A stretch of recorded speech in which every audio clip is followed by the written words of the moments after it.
Kali ini kita akan bahas cerita tentang Sang Resi Bisma yang agung. Dari sejarah beliau wadat hingga perang Bharatayuddha. Resi Bisma adalah ksatria yang sumpahnya dahsyat tapi nasibnya tragis. Bagaimana kisahnya? Langsung kita ke ceritanya. Alkisah di kerajaan Hastinapura, Prabu Sentanu yang duduk merenung. Prabu Sentanu sedang galau berat, bukan karena utang, tapi karena cinta. Ia jatuh hati kepada Dewi Satyawati, tapi syarat menikahinya sungguh berat, bikin dompet dan hati sama-sama menjerit. Ayahanda Prabu, maaf kalau hamba lancang bertanya, kenapa wajah Paduka muram begitu? Seperti habis lihat tagihan listrik yang naik. Oh, anakku Dewa Brata. Aku sedang jatuh cinta, nak. Tapi cinta ayahmu ini terhalang syarat yang bikin kepala ayahanda pusing. Ayah harus membuatmu berjanji tidak akan jadi raja, nak, dan tidak akan menikah seumur hidup. Aduh, mana tega ayah begitu, nak, kepadamu, Dewa Brata. Oh, ayahanda Prabu, cuma itu toh ya. Ya, kalau demi kebahagiaan ayahanda Prabu, hamba rela ayahanda. Hamba rela. Hamba akan bersumpah. Loh. Jangan gegabah, nak. Itu sumpah seumur hidup, bukan challenge 24 jam loh. Tidak apa-apa ya, tenang aja.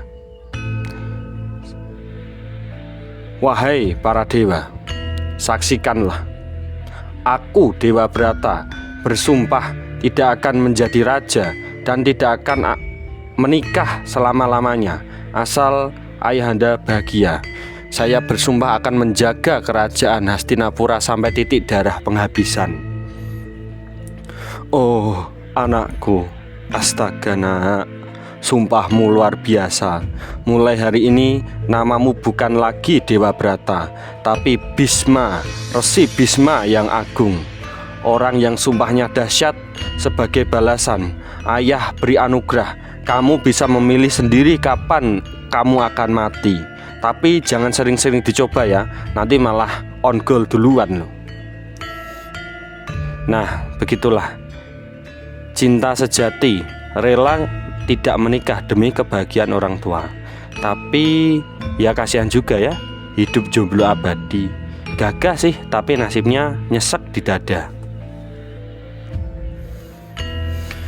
Setelah sumpahnya, Bisma menjadi ksatria keren se-Hastinapura.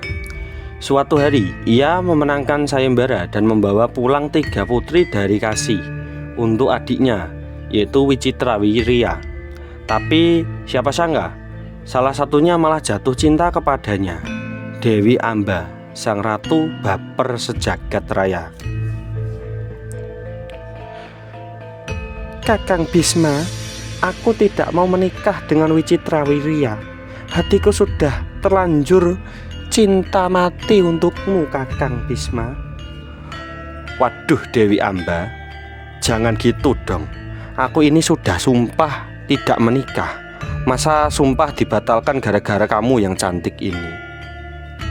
Tapi cinta tulus ini, Kakang, aku rela. Aku rela kok, asal kamu mau. Duh, bukan masalah rela atau enggaknya.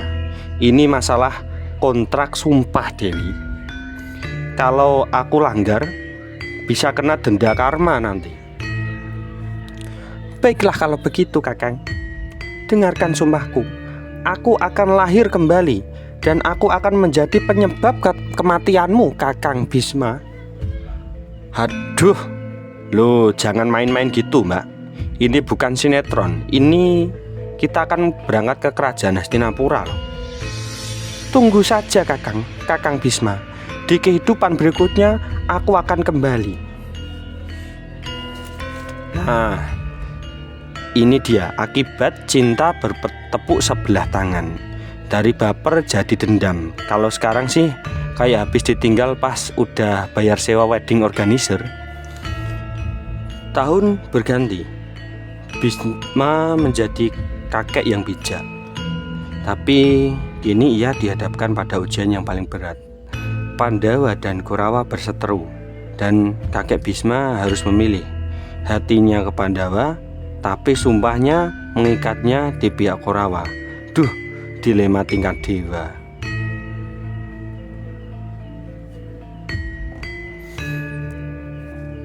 Eyang Bisma, mengapa kakek berpihak pada Kurawa? Bukankah kebenaran ada pihak kami, kakek? Oh, Yudhistira cucuku, aku tahu kamu benar. Tapi aku sudah sumpah setia pada kerajaan Hastinapura. Sumpahku ini kayak kontrak kerja. Masa baru mau pensiun malah pindah kubu. Tidak lucu nanti dilihat para penguasa-penguasa negara ini. Wah ya, betul kakek. Ingat kontraknya loh. Jangan sampai kena penalti moral nanti. Yang Bisma, aku tahu hatimu tidak di sini. Tapi engkau adalah ksatria sejati yang tetap menepati janji walau harus menanggung luka. Betul Kresna. Aku ini seperti pegawai senior yang gak bisa resign karena masih ada cicilan sumpah. Lalu apa yang akan kakek lakukan, Eyang Bisma? Aku akan tetap berperang. Tapi percayalah, kemenangan akan berpihak kepadamu, cucuku Yudhistira, kepada para Pandawa.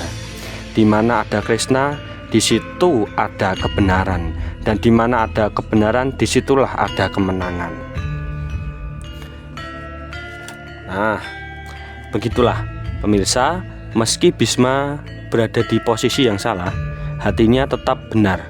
Kalau sekarang dia pasti cocok jadi dosen moral atau konsultan etika birokrasi ya. Kisah berpindah setelah bertahun-tahun berikutnya. Kisah latar tempat di medan perang Kurukshetra, yaitu tempat perang Bharatayuddha.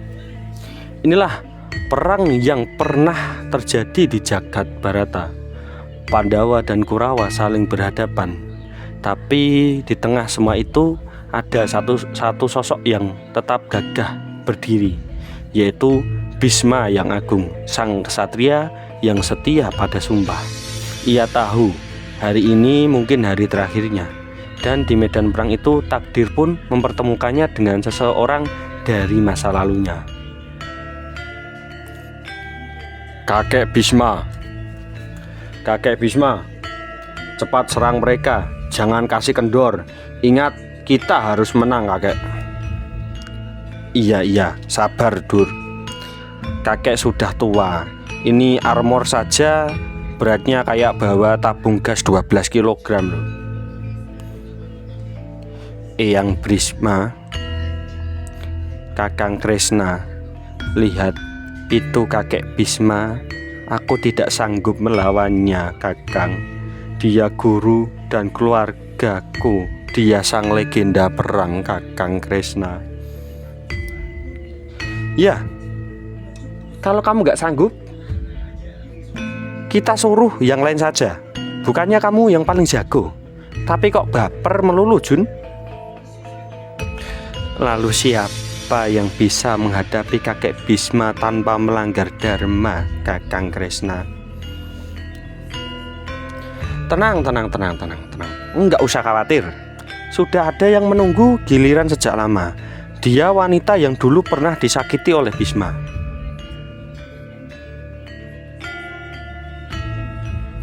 Kemudian muncullah Dewi Srikandi yang gagah, cantik, tapi matanya menyimpan dendam di masa lalu.